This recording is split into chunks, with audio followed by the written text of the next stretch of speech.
Alors, pour faire un diamètre et une longueur, ici on a du dépassement, donc on a fait d'abord ce qu'on appelle un montage mixte. Un montage mixte, c'est un montage avec le mandrin, donc un montage en l'air. Et on est venu y mettre la pointe tournante dans le centre. D'accord? C'est pour supporter la pièce à l'extrémité. Alors, petite astuce, regardez bien, on met le frein. Il faut mettre la poignée du volant de la poupée mobile vers l'avant dans le sens de serrage. Pourquoi? Si avec les vibrations, vous voyez, avec le poids, mais ça serre la pièce, donc la pointe, elle fait que se serrer. Si on se met par ici, avec la vibration, regardez ce qui peut se passer, c'est qu'elle se desserre. Et là, ça ne tient rien du tout. Alors, ça, c'est vraiment important. Pourquoi? S'il n'y a pas la pointe et qu'on prend une grosse passe avec la contrainte, la pièce peut s'arracher du mandrin et on peut l'avoir ou plantée sur sa tête ou dans la tête de celui de devant ou si on a de la chance, elle monte en l'air et ça touche personne.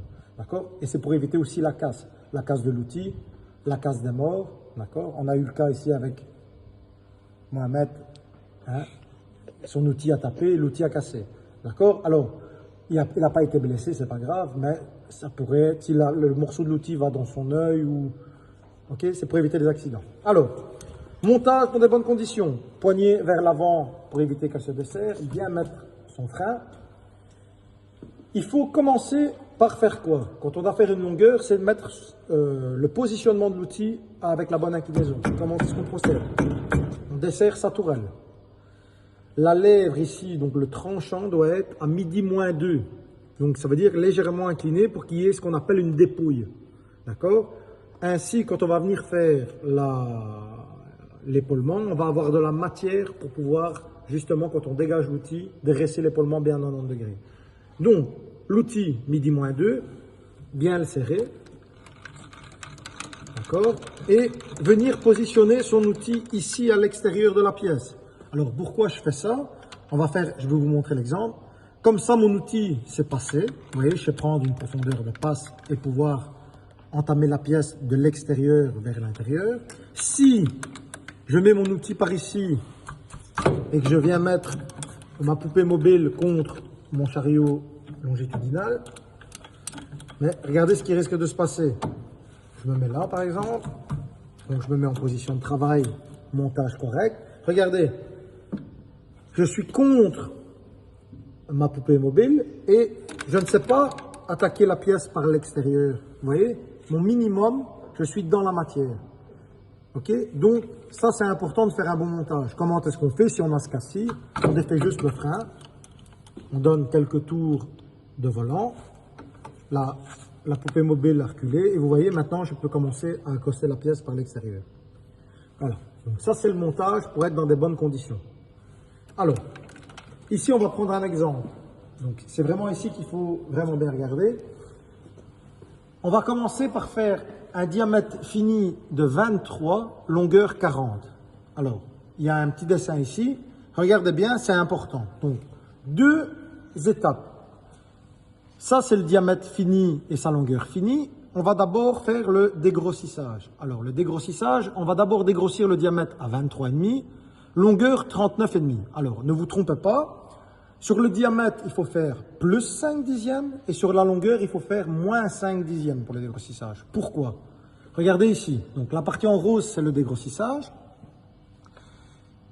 Il faut laisser de la matière pour pouvoir tirer ensuite la partie orange. Donc, il faut faire plus 5 dixièmes sur le diamètre. Mais sur la longueur, si vous faites plus 5 dixièmes, vous allez être plus loin. Donc, vous n'aurez plus la matière pour pouvoir ensuite faire la longueur finie. Donc, il faut arriver ici, plus court pour la longueur, donc longueur moins 5 dixièmes. C'est pour ça qu'on va faire au dégrossissage diamètre 23,5 et longueur 39,5 pour pouvoir avoir encore les 5 dixièmes pour pouvoir faire la longueur à 40. Alors, je montre comment est-ce qu'on procède. On va faire une petite trace pour savoir où s'arrêter, pour ne pas mesurer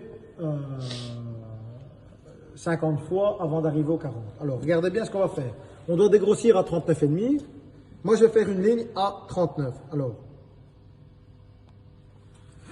vous voyez ici, j'ai fait une petite trace.